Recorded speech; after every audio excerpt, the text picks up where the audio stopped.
سامعین گرامی قدر، آج بے حیائی کا دور ہے۔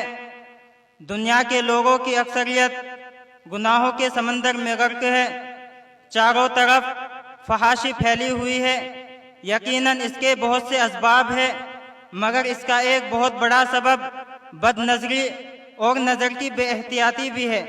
لہٰذا میں اسی موضوع پر مزید روشنی ڈالنے کے لیے آواز دیتا ہوں برادرم محمد حمزہ شریک عربی سوم کو کہ وہ آئے اور بد نظری کے نقصانات اور ان کا حل قرآن و حدیث کی روشنی میں کے عنوان پر تقریر پیش فرمائے۔ اس شعر کے ساتھ علم و حکمت لائیے اور معرفت بھی لائیے، علم و حکمت لائیے اور معرفت بھی لائیے، رشک فردوس چمن زار مسرت لائیے۔ عصر حاضر کے لیے درس عمل فکر عظیم، عصر حاضر کے لیے درس عمل فکر عظیم، دل نشیں طرز بیاں حسن خطابت لائیے۔ السلام علیکم ورحمۃ اللہ وبرکاتہ۔ بسم اللہ الرحمن الرحیم۔ الحمد لحضرت الجلالہ والنعت لصاحب الرسالہ، اما بعد فقد قال اللہ تعالی عز وجل في كلامه المجيد والفرقان الحميد: قل للمؤمنين يغضوا من أبصارهم ويحفظوا فروجهم ذلك أزكى لهم إن الله خبير بما يصنعون۔ صدق اللہ العظیم۔ چوریاں آنکھوں کی اور سینوں کے راز، چوریاں آنکھوں کی اور سینوں کے راز، جانتا ہے تو سب کو اے بے نیاز۔ اسٹیج پر رونق افروز علماء کرام اور اساتذہ کرام اور حاضرین بزم، اسلام دنیا کا وہ واحد معتدل صاف و شفاف مذہب ہے جس نے عفت و عصمت کا ایک مکمل نظام پیش کیا۔ مذہب اسلام نے ایک صالح معاشرے کی تشکیل میں بہت نمایاں کردار ادا کیا ہے۔ اسلام کی ان تعلیمات کی راہ میں جہاں بہت سی چیزیں حائل ہو جاتی ہیں، ان میں سے ایک انتہائی مضر چیز بد نظری بھی ہے۔ اسی لیے اسلام نے اپنے متبعین کو بد نظری سے بچنے کا حکم دیا۔ بد نظری جہاں ایک طرف بجائے خود بہت سنگین گناہ ہے، وہیں دوسری طرف دیگر گناہوں کا راستہ بھی بد نظری کے جہاں بہت سے اسباب ہیں، وہیں معتد بھی نقصانات بھی۔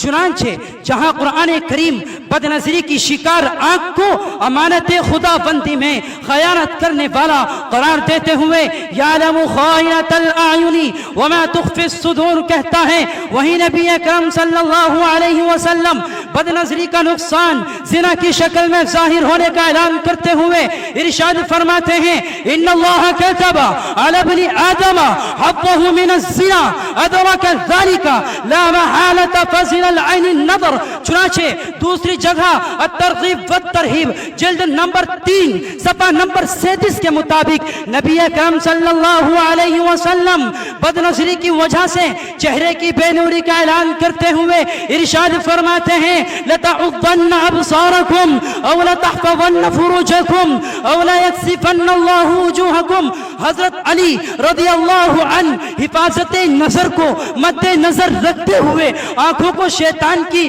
کمین گاہی قرار دیتے ہوئے ارشاد فرماتے ہیں: العیون مصاعد الشیطان۔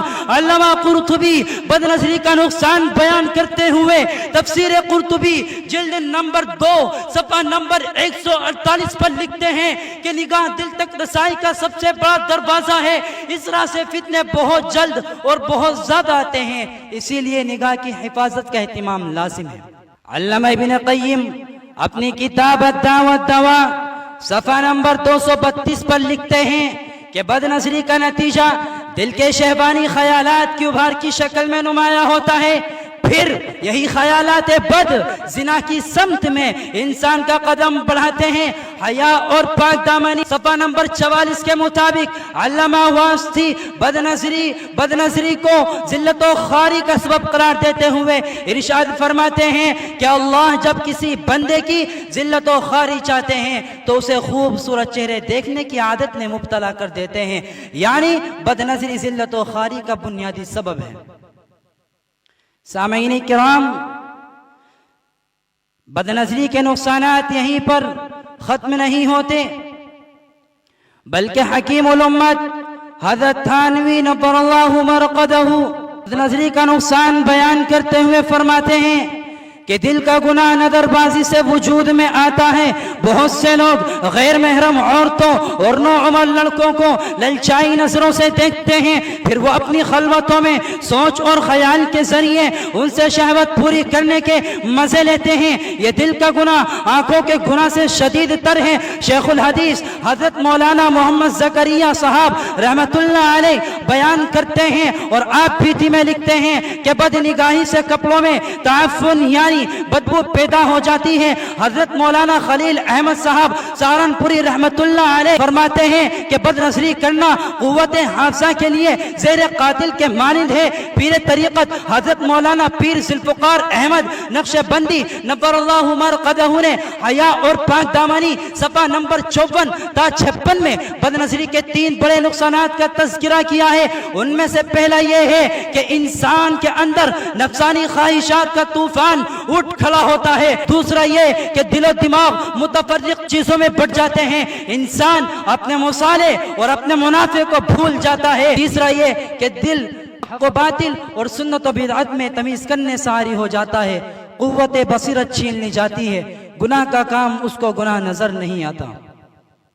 قدم قدم پہ یہاں احتیاط لازم ہے، قدم قدم پہ یہاں احتیاط لازم ہے کہ منتظر ہے یہ دنیا کسی بہانے کی۔ سامعین کرام، ان تمام آیات و روایات اور اقوال کی روشنی میں بد نظری کے نقصانات کھل کر سامنے آ گئے، لیکن مذہب اسلام ایک جامع دستور کی حیثیت رکھتا ہے جس نے ان تمام نقصانات کا حل بھی دیا ہے۔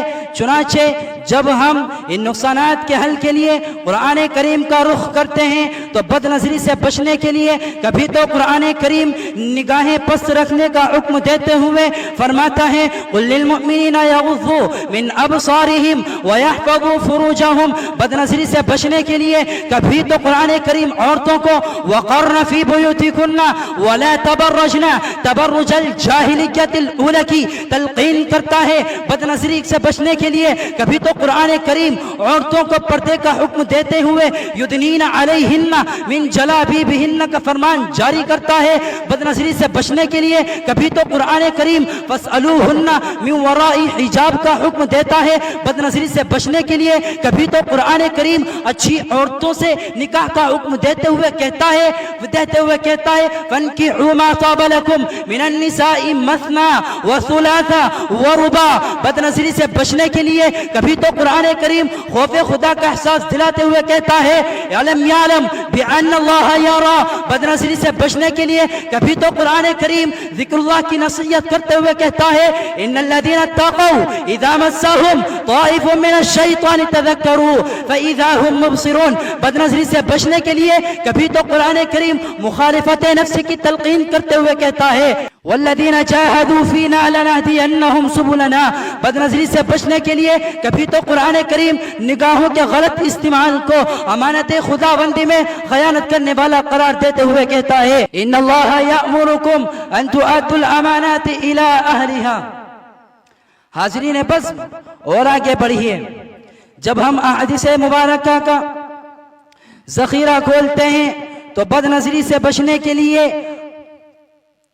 آپ صلی اللہ علیہ وسلم لعنت کرتے ہوئے فرماتے ہیں لعن اللہ الناظر والمنظور الیہ تو کبھی بد نظری سے بچنے کے لیے آپ صلی اللہ علیہ وسلم حضرت علی کو نصیحت کرتے ہوئے فرماتے ہیں یا علی لا تتبع النظر فإن لك الأولى وليست لك الآخرة. بد نظری سے بچنے کے لیے کبھی آپ صلی اللہ علیہ وسلم بد نظری کو شیطان کا ابلیس کا زہریلا تیر قرار دیتے ہوئے فرماتے ہیں النظر سهم مسموم من سهام ابلیس. سامعین کرام، بد نظری کے مذکورہ نقصانات اور ان کے پیش کردہ حل آج امت مسلمہ کو اس بات کی دعوت دے رہے ہیں کہ اسلام کے مطلوبہ صالح معاشرے کی تشکیل کی افادیت اور موجودہ دور میں جہاں پھیلتی ہوئی نظر آ رہی ہے، وہیں دیگر تمام امور کے پہلو بے پہلو اس حوالے سے بھی امت کو بیدار کرنا انتہائی ضروری ہے، ورنہ عذاب خداوندی کبھی خبر دے کر نہیں آتا.